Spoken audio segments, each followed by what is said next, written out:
Hello दोस्तों, कैसे हो आप लोग। आशा है आप लोग ठीक होंगे। जैसा कि हम लोगों ने पिछली क्लास में ये बात किया था कि अगली क्लास में जो है तो ये जो चैप्टर 2 है साइंस 6 क्लास के, उसका हम एक्सरसाइज करेंगे, यानी कि क्वेश्चन आंसर करेंगे। तो इसी रिगार्डिंग हमने ये क्लास ऑर्गेनाइज किया है। तो इसमें क्या कहा गया है कि जो एक्सरसाइज में पहला जो क्वेश्चन है वो क्या कहता है कि कुछ न्यूट्रिएंट्स के नाम बताइए जो हमारे फूड में पाया जाता है। Name the major nutrients in our food. हमारे फूड में कौन कौन से कुछ मुख्य न्यूट्रिएंट्स हैं वो पाए जाते हैं, उनके नाम बताने हैं।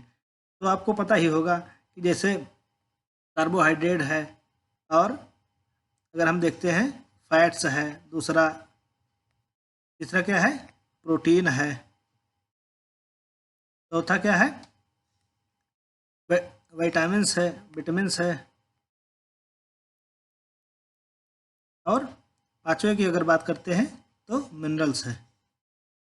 ये मेन न्यूट्रिएंट्स है जो हमारे फूड में पाए जाते हैं। फिर दूसरा क्वेश्चन क्या कहता है, name the following the nutrients which mainly give energy to our body. ऐसा न्यूट्रिएंट जो मुख्य रूप से हमारे शरीर को ऊर्जा देता है, इसका मुख्य काम होता है हमारे शरीर को ऊर्जा देना। तो कौन सा न्यूट्रिएंट्स होता है जो हमारे शरीर को एनर्जी प्रोवाइड करता है? तो ये है carbohydrate. Carbohydrate plus fats, carbohydrate plus fats, ये जो होता है वो हमारी बॉडी को अच्छी मात्रा में एनर्जी प्रोवाइड करता है। फिर क्या कहता है, the nutrients that are needed for the growth and maintenance of our body. ऐसा न्यूट्रिएंट्स जिसकी आवश्यकता होती है हमारी बॉडी में के ग्रोथ करने में और मेंटेनेंस बनाए रखने में। कौन सा ऐसा न्यूट्रिएंट्स है? ये है प्रोटीन। प्रोटीन हमारी बॉडी में ग्रोथ करता है और बॉडी रिपेयर का काम करता है, प्लस मेंटेनेंस भी बॉडी को अच्छे से प्रोवाइड करता है। फिर अगला क्या कहता है कि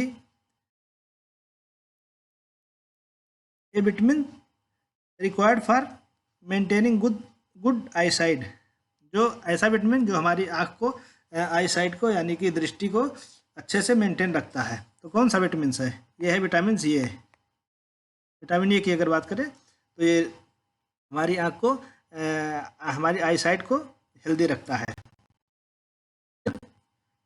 अगला क्या कहता है, a mineral that is required for keeping our bones healthy. हमारी बोन को कौन सा मिनरल्स हेल्दी रखता है? तो कैल्शियम है। कैल्शियम हमारी बोन्स को हेल्दी रखता है। कैल्शियम हमें किससे मिलता है? मेनली अगर देखा जाए तो मिल्क से मिलता है, दूध से मिलता है। फिर अगला क्या कहता है, name the two food etch rich in. मतलब दो ऐसे नाम, भोजन के नाम बताइए जिसमें कि ये जो न्यूट्रिएंट्स है वो पर्याप्त मात्रा में पाया जाता है। फैट्स की अगर बात करते हैं तो एक हो गया मिल्क, और दूसरा अगर बात करते हैं तो फिश में भी होता है फैट, और अगर बात करते हैं तो सनफ्लावर ऑयल है, मस्टर्ड ऑयल है, और तिल ऑयल है। ये सब इसमें पर्याप्त मात्रा में फैट्स पाया जाता है। स्टार्च की बात करते हैं, स्टार्च किस में पाया जाता है? तो स्टार्च मेनली पोटैटो में पाया जाता है। पोटैटो प्लस राइस में, राइस में पाया जाता है, और वीट में भी पाया जाता है, यानी गेहूं में पाया जाता है। फिर डाइटरी फाइबर्स की बात करते हैं, ये किस में पाया जाता है? तो ये मेनली ग्रेन में पाया जाता है, यानी अनाज में पाया जाता है। जो दाने होते हैं, अनाज के जो दाने होते हैं, जैसे कि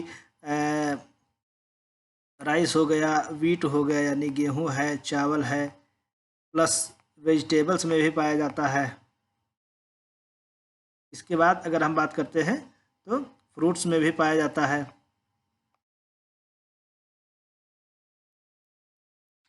प्रोटीन की अगर हम बात करते हैं तो प्रोटीन किस में मिलता है? प्रोटीन मेनली हमें तूर दाल में मिलता है, यानी अरहर की दाल में मिलता है।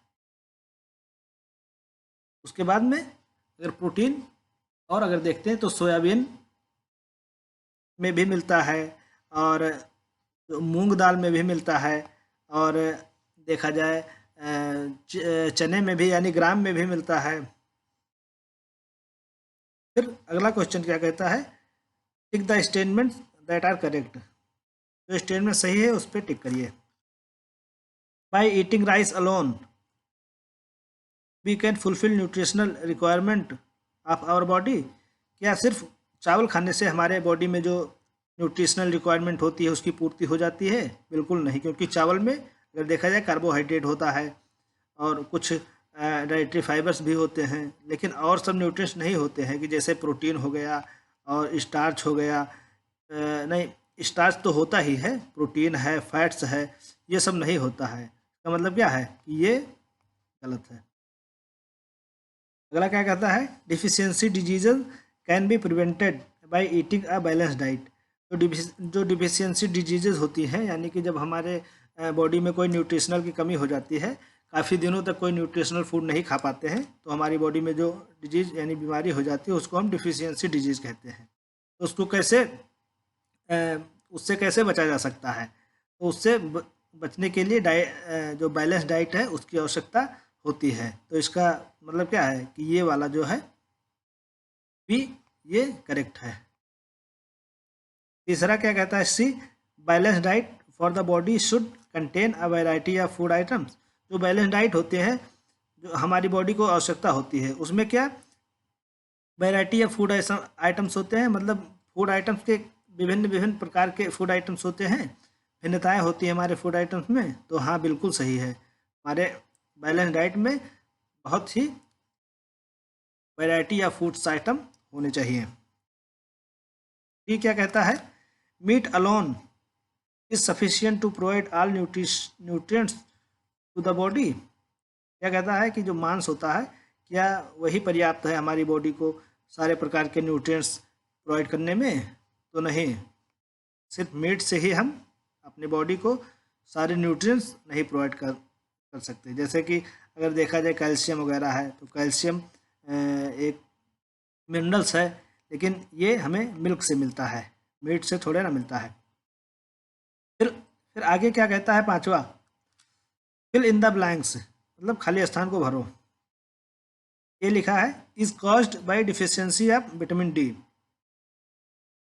विटामिन डी की कमी से क्या हो जाता है हमें? विटामिन डी की कमी से हमें हो जाता है रिकेटस। रिकेटस हो जाता है। रिकेटस एक बीमारी है जिसमें क्या हो जाता है, हमारी जो हड्डियां हैं मुलायम हो जाती हैं, सॉफ्ट हो जाती हैं, बॉडी लीन हो जाती है, यानी हम झुक जाते हैं, कमज़ोर हो जाती है हमारी हड्डियां और बहुत मुलायम हो जाती हैं, बेंट हो जाती हैं, यानी कि मुड़ जाती हैं। दूसरा क्या कहता है, deficiency of causes a disease known as beri. किसकी कमी से हमें बेरी डिजीज हो जाती है? यानी बेरी मतलब विटामिन बी। विटामिन बी की कमी से हमें बेरी डिजीज हो जाती है। फिर क्या कहता है, अगला जो है वो कहता है कि deficiency of vitamin C cause a disease known as. Vitamin C की कमी से हमें कौन सी बीमारी हो जाती है? तो विटामिन सी की कमी से हमें अगर देखा जाए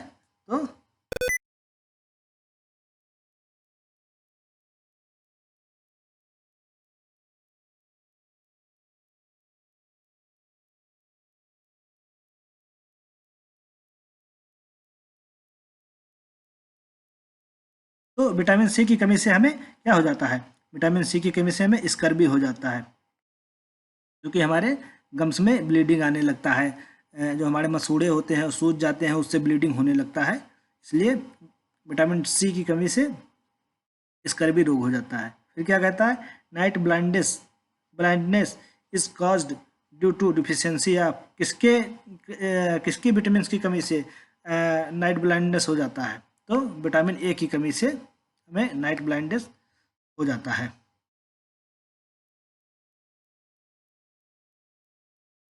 इसी के साथ हम अपने क्लास को ख़त्म करते हैं।